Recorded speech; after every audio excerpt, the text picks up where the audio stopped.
Assalamualaikum warahmatullahi wabarakatuh. Perkenalkan, nama saya Irfan Dwi Saputra atau biasa dipanggil dengan sebutan nama Irfan. Saya berasal dari Prodi Hukum Ekonomi Syariah dengan NIM 23102040025. Dengan tujuan saya membuat video ini, saya akan membahas tentang perkembangan teknologi transportasi yang biasa kita gunakan, yakni mobil. Mobil sudah menjadi bagian dari kehidupan manusia modern. Keberadaan mobil sangat membantu mobilitas manusia saat melakukan aktivitas sehari-hari. Apalagi sekarang, model dan tipe mobil sudah sangat beragam, mulai dari family wagon ataupun sekarang lebih dikenal dengan sports utility vehicle atau yang biasa disebut dengan SUV, hingga kelas dengan luxury yang memberi kenyamanan lebih. Mesin yang ditawarkan pun sudah sangat beragam, seperti kelas 1000 cc sampai 1500 cc untuk mobil-mobil dalam perkotaan, ataupun mobil bermesin di atas 2000 cc yang banyak digunakan oleh mobil-mobil dengan penggerakan 4 roda. Namun kali ini saya tidak akan membahas varian mobil yang ada saat ini. Saya akan menjelajahi sejarah mobil, bagaimana proses dan perkembangan mobil dari abad 19 hingga memasuki milenium kedua ini. Mari kita simak sama-sama.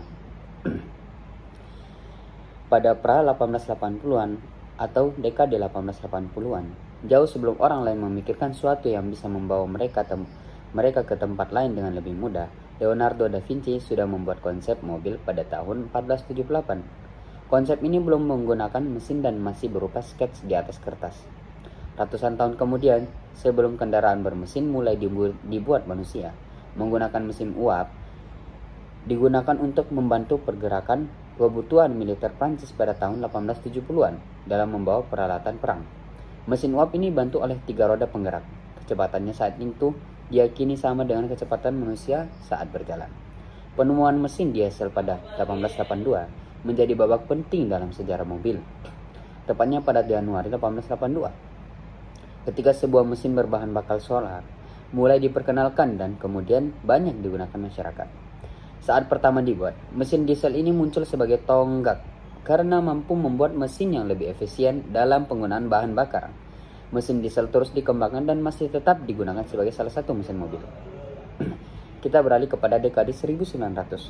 Di awal abad ke-20 ini, mobil-mobil sederhana yang sudah diciptakan mulai mengalami evolusi. Saat pertama diperkenalkan, mobil saat itu belum menggunakan setir bulat seperti yang kita kenal saat ini. Sebelum 1900, setir mobil berbentuknya setengah lingkaran saja. Bahkan ada yang menggunakan semacam tongkat ataupun menggerakkan roda ke depan kanan dan di sebelah kiri. Setelah 1900, setir bulat mulai dipakai dan memang lebih memudahkan pergerakan mobil. Kecepatan mobil pun sudah mulai bertambah tinggi, bisa mencapai 15-20 km per jam. Sudah lebih cepat dibandingkan kecepatan orang berjalan kaki yang sekitar 6 km per jam. Karena itulah pemerintah negara bagian Alabama, Amerika Serikat, membatasi kecepatan maksimal mobil saat itu, hanya dengan 12 km per jam saja. Di era ini, Ford mulai mengenalkan Model T yang fenomenal. Berkat bantuan mesin, proses pembuatan mobil ini melesat dari 7,5 unit per jam menjadi 146 unit per jam. Pada 1913, lahirlah mesin hybrid pertama di dunia. Adalah Ferdinand Porsche yang menemukan mesin hybrid yang diberi nama Lone Porsche Mixed Hybrid. Usia Porsche saat menemukan mesin ini baru 18 tahun. Berikut adalah gambar mobil pertama Henry Ford. Kita beralih kepada dekade 1950. Setelah Perang Dunia selesai, pabrikan otomotif kembali bisa mengembangkan teknologi yang mereka miliki saat itu. Muncul mesin dengan teknologi injeksi pada Januari 1951. Mobil pertama yang menggunakan mesin injeksi ini adalah Goodworth Superior dan Goliath GP 700E Sport Coupe. Kedua mobil ini resmi dipasarkan kepada masyarakat dan mendapat sambutan cukup positif. Awal 1956, teknologi baru kembali ditemukan. Kali ini prototip catalytic converter mulai dibuat. Ini merupakan imbas dari kecemasan masyarakat saat itu terhadap jumlah karbon dioksida yang terus meningkat seiring pertumbuhan jumlahnya kendaraan yang makin meningkat. Namun, teknologi karya Eugene Houdry tersebut saat itu masih sebatas uji coba. dan diterapkan untuk mesin berbahan bakar bensin. Tapi ide ini bisa dibilang sudah jauh melangkah ke depan dibandingkan teknologi yang berkembang saat itu. Berikut adalah gambar dari Goliath GP700i. Kita beralih kepada dekade 1960. Sejarah mobil memasuki era yang lebih maju. Mobil sudah semakin bermasyarakat dengan desain yang lebih kompak dan fungsional. Hal ini tak lepas dari pengaruh kehadiran VW Bentley yang punya desain tidak hanya ditahbiskan sebagai mobil rakyat. VW Bentley menjadi inspirasi dari kemunculan seri Corolla, Civic, dan Focus yang merupakan mobil-mobil pionir dan desain lebih simpel dan tidak besar. Sejak saat itu, produsen mobil mulai berlomba-lomba menciptakan kendaraan yang lebih simpel. Berikut adalah foto dari VW Bentley 1960. Kita beralih kepada dekade 1970. Sisi keamanan penumpang di kendaraan mulai diperkenalkan di dekade ini.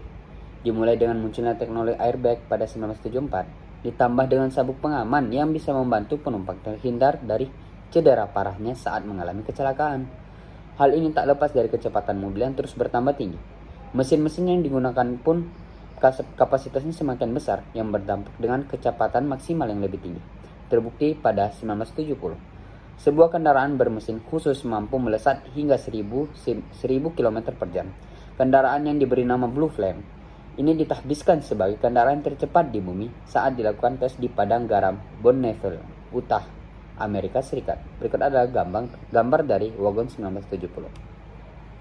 Kita beralih ke dekade 1980 dan 1990. Setelah Amerika Serikat sempat merajai otomotif dunia beberapa dekade, mulai 1980 muncul pesaing berat. Jepang yang porak propaganda akibat perang sudah mulai kembali bangkit. Merek-merek Jepang seperti Honda, Toyota bahkan sudah mampu menembus pasar Amerika Serikat. Produsen Jepang menawarkan kendaraan yang berbeda dari produk negeri Paman Sam, sehingga menarik minat masyarakat di sana. Teknologi yang dikembangkan pun mampu bersaing dengan mobil-mobil produksi Amerika Serikat dan Eropa. Seperti ketika Toyota untuk pertama kalinya memperkenalkan Toyota Prius yang fenomenal pada 1997, Toyota Prius menjadi mobil hybrid pertama di dunia. Mobil ini menjadi inspirasi dari mobil-mobil berteknologi masa depan yang diproduksi puluhan tahun kemudian. Berikut adalah gambar dari Toyota Prius 1997. Kita beralih ke dekade 2000. Sejarah mobil terus berkembang secara positif pada milenium kedua.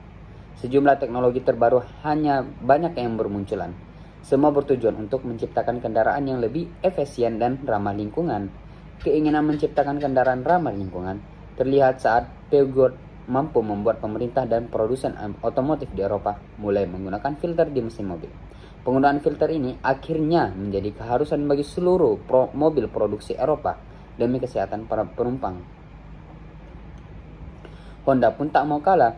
Pada tahun 2007, pabrik asal Jepang ini mulai memproduksi mobil berbahan bakar hidrogen yang ramah lingkungan. Mobil produksi Honda ini diberi nama dengan FCX Clarity. Berikut adalah gambar contoh dari Honda FCX Clarity 2007. Kita beralih ke masa depan yang biasa kita lihat mobil-mobil pada zaman sekarang. Mesin yang hemat bahan bakar, ramah lingkungan menjadi fokus setiap pabrik otomotif di dunia. Meski masih sebatas skala prototip, produsen menunjukkan keseriusan mereka terhadap dampak dari makin banyaknya CO2 di muka bumi. Seperti yang dimunculkan VW saat memperkenalkan prototip kendaraan hemat bahan bakar mereka pada 2013. Saat itu, VW menunjukkan mobil buatannya mereka yang mampu menempuh jarak 100 km cukup dengan 1 liter bensin saja. Di dunia balap Formula One juga mulai diperkenalkan dengan kendaraan dengan menggunakan tenaga baterai.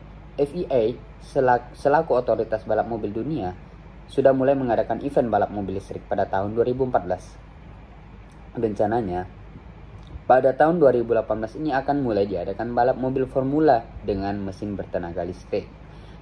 Teknologi paling maju saat ini adalah yang dikembangkan oleh Tesla. Pabrik ini menciptakan mobil otonom layaknya pesawat dengan mode autopilot. Meski banyak mendapatkan kritikan, tapi minat masyarakat terhadap mobil otonom ini ternyata cukup besar. Cukup sekian. Assalamualaikum warahmatullahi wabarakatuh.